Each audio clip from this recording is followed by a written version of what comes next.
నమస్తే రమ్మగారు. నమస్తే జయ. రమ్మగారు, ఒక ధర్మ సందేహం అనుకోండి, ఒకటి అడుగుతాను. ఇది ఎలా తెలుస్తుంది?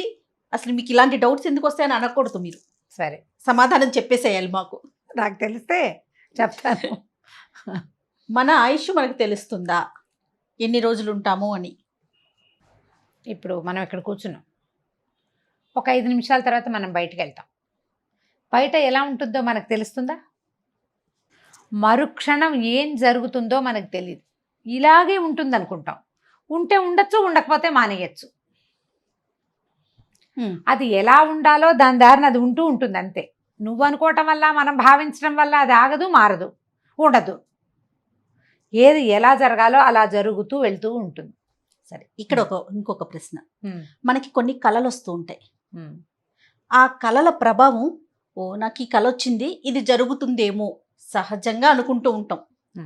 ఏదో వస్తువు కింద పడిపోతుంది, కొన్ని పడకూడని వస్తువులు, చేట తిరగబడింది అనుకుందాం, ఏదో చెడుకి సంకేతం, చీపిరి తొక్కాము లేకపోతే చీపిరి పడిపోయి, అట్లా కొన్ని మన అలవాట్లను బట్టి జరిగిన దాన్ని మనం ముందుగానే ఊహిస్తాం, ఏదో చెడు వార్త వినబోతున్నాము అని.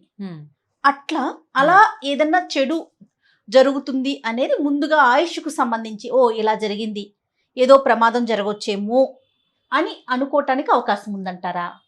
అది 1%. 6th సెన్స్, ఏదో జరగబోతోంది అనిపించడం, ఏదైనా జరుగుతుందేమో అని భావించడం, ఒక కళ రావటం, లేదా ఏదైనా చేతిలో వస్తువు పడిపోవటం, అలాంటివి ఏమైనా జరిగాయి అనుకో, అప్పుడు మనం ఒకవేళ ఈ చెడు జరుగుతుందేమో అని ఊహిస్తాం. ఊహ మాత్రమే. ఊహ అదే. ఎట్లా అంటే, ఏదైనా ఒక పెద్ద పాత్ర పడిపోయి పగిలిపోతే, ఏదో ప్రాణాపాయం ఉన్నట్టు, పసుపో కుంకుమో కింద పడిపోతే, మనకి అవన్నీ కూడా ఏంటంటే అలవాటైనవి, అవి తెలుసుకున్నాం మనం. ఇలాంటివి జరిగినప్పుడు ఒక శుభకరమైన వస్తువు కింద పడిపోతే ఒక అశుభం వినవలసి వస్తుంది అన్న మాట మనం వినం. శకునాల అలవాట్లాగా ఇది వింటూ ఉన్నాం. అంచేత మన మనసు దాన్ని ఊహిస్తూ ఉంటుంది. ఇప్పుడు మనం ఊహించినంత మాత్రాన అది జరిగిపోతుందని అనుకోవడానికి వీలు లేదు. మనకి శంకించి మనసు భయంగా ఉంటుంది. ఇప్పుడు ఇవాళ ఏదో వస్తువు కింద పడిపోయింది, ఇవాళే ఒక అశుభం జరగాలి, ఇవాళ జరగదు, మర్చిపోతాం. 20 రోజుల తర్వాత ఒక అశుభ వార్త విన్నాం అనుకో, మనం అవాళ పడిపోయింది కాబట్టి ఇవాళ ఇలా జరిగింది. ఎలాగా? కాకతాళీయం కాదు అది, కానీ కనెక్ట్ చేసుకుంటాం కదా. కనెక్ట్ చేసుకోవడం, పోయిన వారం ఇలా జరిగింది, అందుకే ఇప్పుడు ఈ చెడు సంఘటన జరిగింది అనేది కనెక్ట్ చేసుకుంటాం కదా. అంటే కాదు జయ, నీకు మరణాలు, జర కాదు, జనన మరణాలు అత్యంత సహజమైనవి కాదా? అవునండి. మరణించక తప్పదు కదా. జననము మరణంతో పాటు ప్రమాదాలు, పోట్లాటలు, ఇవన్నీ కూడా సహజమైన సంగతులు కదా. ఏ సహజమైన సంగతి జరిగినా మొన్నటికి అదేదో విషయానికి, దీనికి, బట్టతలకి, మోకాలకి ముడిపెట్టుకోవటం మన మనస్తత్వాలు, మనం అలవాటు చేసేసుకుంటున్నాం దాన్ని. నీకు ఒక చెడు కాల వచ్చిందనో, నువ్వు ఒక చెడు విషయాన్ని చూసావనో, ఇంకొకటి జరుగుతుందని ఊహించనే కూడదు అసలు. ఇప్పుడు ఎవరి ఇంట్లోనో ఒక మరణం, వచ్చే వారం ఒకళ్ళు పోయారు అనుకుందాం, నెక్స్ట్ వీక్ మనకు ఆ వార్త తెలుస్తుంది. దానికి ఇవాళ నీ చేతిలో ఉన్న వస్తువు పడిపోవడానికి, లేదా నీకు కల రావడానికి సంబంధం ఎట్లా ఉంటుంది? మరణం సహజమైంది కదా, సహజంగా జరుగుతాయి జయ. చూడు, కుండలు చేస్తారా, కుండ చేయటానికి ఆవం పెడతారు, కొన్ని మొదట పెడుతూ ఉండగానే పోతాయి. అవును. కొన్ని కొంచెం షేప్ వచ్చాక పోతాయి, కొన్ని పచ్చికుండ పక్కకు పెట్టాక పగిలి ఇలా కూలిపోయిపోతుంది, కొన్ని కాలుస్తూ ఉండగా పోతాయి, కొన్ని కాల్చాక చక్కగా బయటకు వస్తాయి. తర్వాత కొన్ని కుండలు ఏళ్ల తరబడి మన్నుతాయి, కొన్ని కుండలు ఇంటికి తేగానే మన చెయ్యే జారిపోవచ్చు, ఏదైనా జరగచ్చు.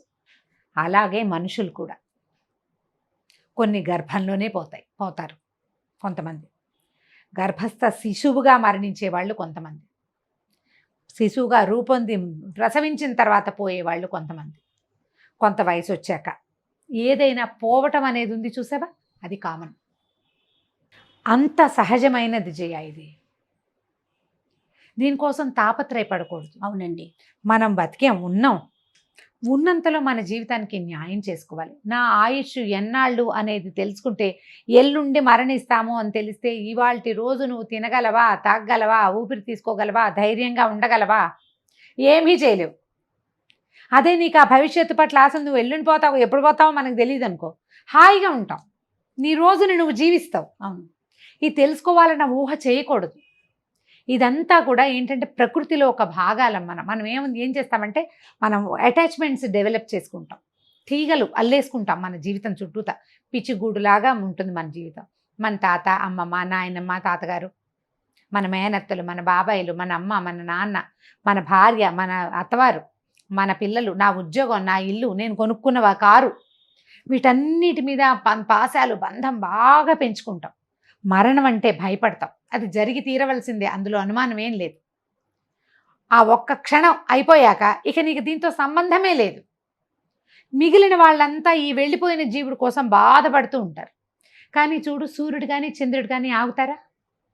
మామూలుగా పోతుంది, అంతా మామూలుగా పోతుంది. మనని కన్న అమ్మ అయినా అంతే, మన తర్వాత కలిగిన సంతానమైనా అంతే, మనము అంతే. కాకపోతే అందరూ పోతారు, దీని మీద ఆశ ఎందుకు లాంటివి వైరాగ్యపు భావాలతోటి జీవించకూడదు. నీ పని నువ్వు చెయ్యాలి. వైరాగ్యం కాదు నీకు కావాల్సింది. నువ్వు ఒక కుమారుడిగా జన్మించావు ఒక ఇంట్లో, అమ్మకి న్యాయం చేయి, నాన్నకి న్యాయం చేయి, ఓ పెళ్లి చేసుకున్నావు, పెళ్ళానికి న్యాయం చేయి, సంతానాన్ని కన్నావు, వాళ్ళ సంగతి బాగా చూసుకో, వాళ్ళని సెటిల్ చేయి. కొంత మటుకు తాపత్రయపడు, విపరీత తాపత్రయాలు పడకూడదు. ఏం చేసినా నువ్వు కోట్లు సంపాదించినా, కొట్టి సంపాదించినా, న్యాయంగా సంపాదించినా, నీ ప్లేసు నీ పైన ఇక్కడ ఏం రాసుకొచ్చావో అంతే. నీ ఆయుష్ ఎన్నాళ్ళో అన్నాళ్లే. అది నువ్వు తెలుసుకునే ప్రయత్నం చేయటం వల్ల ప్రయోజనం లేదు. ఆ ప్రయత్నంతో ఏమవుతుంది, ఈ రోజు మంది కాకుండా ఈ రోజు జీవించలేకపోతావు. ఒకవేళ నువ్వు తెలుసుకున్నావే అనుకో, తెలీదు నీకు, నువ్వు ఏం చేసినా నీ మరణం ఎప్పుడో నువ్వు తెలుసుకోలేవు. రమగారు, తాళపత్ర గ్రంథాల్లో ఉందని చెప్తూ ఉంటారు కదా, తమిళనాడులో కొన్ని జిల్లాల్లో కూడా ఉందని నేను విన్నాను రమగారు. నాడీ జోస్యం అంటారు. నాడీ జోస్యం అంటారు. ఆ నాడీ జోస్యం ఏంటంటే మన వేలి చేతి ముద్రల ఆధారంగా మన తాలూకు దీన్ని పట్టుకుంటారు. మన వంశవృక్షం మొత్తం తీస్తారట. వంశవృక్షం తీస్తారు. మన తాలూకు చరిత్ర, మనం ఎక్కడ పుట్టామో, ఎలా పుట్టామో అవన్నీ చెప్తారు. నాడీ జ్యోతిష్యంలో ఈ వ్యవహారం చెప్తారు చేయ. కానీ అక్కడ నువ్వు ఇంతకాలం బతుకుతావు అనే వివరం మనకి వాళ్ళు ఇవ్వరు. ఉంటుందని చెప్తారు. మనం ఇప్పుడు అది ఎక్కడంటే తంజావూరు జిల్లాలో వైదీశ్వరన్ కోయిల్ అని ఒక అగస్త్య మహాముని ఆ కోవిల్లో ఉండేవారని చెప్తారు. అక్కడ తపస్సు చేశారు. జ్యోతిష్యానికి ఆద్యుడు అగస్త్యుడే. జ్యోతిష్యంలో ఒక భాగమే ఈ నాడీ జ్యోతిష్యం. అక్కడ నాడీ గ్రంథాల్లోనే. ఇప్పుడు ప్రతి వాళ్ళు వెళ్ళి ఆ నాడీ జ్యోతిష్యంలో నేను ఎప్పుడు దాకా బతుకుతానో తెలుసుకోవాల్సిన అవసరం ఏమిటి? నీ ఆయుష్ తెలుసుకోవాల్సిన అవసరం ఏంటి? ఈరోజు జీవించు, నువ్వు మనిషిగా ఉండు. ఈ రోజున తెలుసుకోవటం వల్ల అంటే మనం ఏమనిపిస్తుంది, ఎన్నాళ్ళు బతుకుతాను తెలుసుకుంటే ఆ లోపల చేయవలసిన పనులన్నీ చేసేస్తాము అలా అనిపిస్తుంది. కానీ కరెక్ట్ కాదు. నువ్వు ఎప్పుడు దాకా ఉంటావో తెలిస్తే కనుక నీ బతుకంతా రోజులు లెక్క పెట్టుకోవటంలోనే సరిపోతుంది. అవును. ఇప్పుడు పేషెంట్స్ ఉంటారు, వారికి తెలిసిపోతుంది, డాక్టర్సే ముందే చెప్పాల్సిన పరిస్థితి అంటారు. 3 నెలలు 6 నెలలు అని మాట సభావతికి చెప్తారు. మాట సబబుకి చెప్పేదే 3 monthsలోనే ముందే పోవచ్చు, లేదా తర్వాత ఇంకో 6 నెలలు ఉండొచ్చు. చాలా కాలం క్రితం మా ఎదురుగుండా సుందరి అంటేనే ఒక ఆవిడ ఉండేవారు. ఇది నేను 94 ఆ ప్రాంతాల్లో చెప్తాను. ఆవిడ పేరు కూడా అంత బాగా గుర్తుంది. చాలా ఇంప్రెసివ్ మనస్తత్వం, పద్ధతి ఉన్న ఆవిడ. చాలా మంచి లక్షణాలు ఉన్నాయి. కొన్ని ఆవిడ దగ్గరే నేర్చుకున్నాను నేను. ఆవిడకి మేము ఆ ఇంట్లో చేరినట్టుకే క్యాన్సర్కి వైద్యం ఆవిడ CGHS నుంచి మందులు తెచ్చుకుని వేసుకునేవారు. నాకు ఎక్కువ టైం లేదురమ్మా అనేవారు. నా పెళ్ళైన సంవత్సరంలో నేను కలిసిన ఆవిడ అప్పటికి 2-3 ఏళ్ళుగా క్యాన్సర్ ఉంటే 1-2-3 years ఉంటారనుకుంటే ఆవిడ దాదాపుగా తర్వాత 8-9 సంవత్సరాలు హెల్దీగానే ఉన్నారు. తిరుగుతూనే ఉండేవారు. మా వారి దగ్గర కూడా మందు వేసుకునేవారు. మా ఇంటికి ఎప్పుడు వచ్చేవారు. 2 మనవలు పుట్టారు. 2వ వాడు నేను అక్కడ ఉండగానే పుట్టాడు. ఇంకెక్కువ టైం లేదని మాత్రం చెప్పేవారు. మందులు వాడుతున్నాను, నాకు ఎక్కువ. వాళ్ళ అమ్మగారు కూడా ఉండేవారు. అప్పుడు నాకు తెలిసే పోయారు సుందరి ఆంటీ. ఆవిడకి 1-2 ఏళ్ళు ఆవిడకి ఇచ్చిన టైం. 8 సంవత్సరాలు ఎలా బతికారు ఇక్కడ రాసింది. కాబట్టి దాని రకంగా వెళ్ళాలి. ఆవిడేం అధైర్యపడలేదు. హాయిగా పని చేసుకునేవారు, హాయిగా తిరిగేవారు, బజార్ వెళ్ళేవారు, శుభ్రంగా నడిచేవారు, చక్కగా కొనుక్కొచ్చేవారు, చాలా బాగుండేవారు. ఇప్పుడు అనారోగ్యం, ఎక్కువ రోజులు బతకమంటే వాడికి ఎంతసేపు ఆ రోజులు లెక్క పెట్టుకుంటూ ఉంటే ఎట్లా? హాయిగా ధైర్యంగా సంతోషంగా భగవంతుడు ఇచ్చిన నాళ్ళు ఉంటాను అని అనుకోవాలి, హాయిగా ఉంటారు. మానవ జన్మ అతి దుర్లభమైనది. చాలా జీవరాశులుగా ఉంటే మనం ఒక్కళ్ళమే మనిషిగా పుట్టాం. నిన్ను ఎందుకు భగవంతుడు పుట్టించాడో ఆ పని చెయ్యి. కృష్ణుడు చెప్తాడు భగవద్గీతలో, కర్మణ్యేవాధికారస్తే మా ఫలేషు కదాచన అని. ఎప్పటికీ నీకు ఫలితాల మీద అధికారం లేదు, కేవలం కర్మల మీదే నీ అధికారం. నువ్వు సరిగ్గా చేసేది. నువ్వు ఎందుకు వచ్చావో అందుకు ఆ పని చెయ్యి. మరణానంతరం ఇది ఆయుష్ తీరిపోయాక నీకు ఇక్కడున్న ఏ వస్తువు మీద అధికారం లేదు, ఏమీ లేదు. నువ్వు ఒక్కటి వెనకాల తీసుకెళ్ళవు. ఏమైనా నువ్వు తీసుకెళ్లేది ఏది ఉంటే నీ తాలూకు ప్రజ్ఞా పాఠవాలు, అత్యద్భుతమైన ప్రజ్ఞ, మామూలుది కాదు. ఏదో మాట్లాడదాం, స్నానం చేస్తాం, అన్నం తింటాం, పడుకుంటాం, అన్నం వండుకుంటాం కాదు. మహాద్భుతమైన ప్రజ్ఞ లవలేశం ఉంటే అదొక్క చుక్క ఒకటి. రెండోది, నువ్వు చేసిన అప్పులు బాకీలు, నువ్వు ఎవరెవరి రుణాన చేసావో అవి, నువ్వు చేసిన పాపాలు అవి నీ వెనకాల వస్తాయి. నువ్వు చేసినవి ఏవీ రావు. నీ పిల్లలు రాదు, పెళ్ళాం రాదు, ఇల్లు రాదు, వాకిలు రాదు, నువ్వు ముచ్చటపడి కొనుక్కున్న 30 లక్షల రూపాయల కారు రాదు, బంగారం ఇక్కడి నుంచి ఇక్కడికి దిగేసుకున్నావు బతికుండగా ఒక్క ముక్క రాదు, ఏది ఉండదు. ఎందుకు ఈ తాపత్రయం? ఈ తాపత్రయపడద్దు. ఎందుకు జన్మించామో ఆ పని చేయాలి. ఆయుష్ ఇప్పటిదాకా ఉంది అని తెలిస్తే ఈ రోజులు లెక్క పెట్టుకుంటూ నువ్వు చేయవలసింది చేయవు. లెక్క వద్దు, దాని గురించి తెలుసుకోవాల్సిన అవసరమే నీకు లేదు. ఉన్ననాళ్ళు హాయిగా, ధైర్యంగా, సాహసోపేతంగా జీవితాన్ని ముందుకు తీసుకెళ్ళాలి. సహాయకారిగా ప్రజలకు సహాయపడు. మానవ సేవే మాధవ సేవ. మహాద్భుతమైన మహావాక్యాలు ఉన్నాయి. వాటిని స్మరించి కనీసం అందులో కొంత భాగాన్నైనా ఆచరించు. మనిషిగా పుట్టినందుకు మనిషిగా జీవించడానికి ప్రయత్నం చేయండి. అది మనం చేయవలసింది. అసలు ఈ ప్రశ్నే వద్దండి. ప్రశ్న వద్దు. నా ఆయుష్ ఎంతకాలం అన్న ఆలోచన అస్సలు అక్కర్లేదు. ఇవాళే పోతాం అనుకుంటా, చచ్చిపోతామేమో అనిపిస్తుంది ఒక దశలో. తర్వాత సంవత్సరాల తరబడి బతుకుంటాం.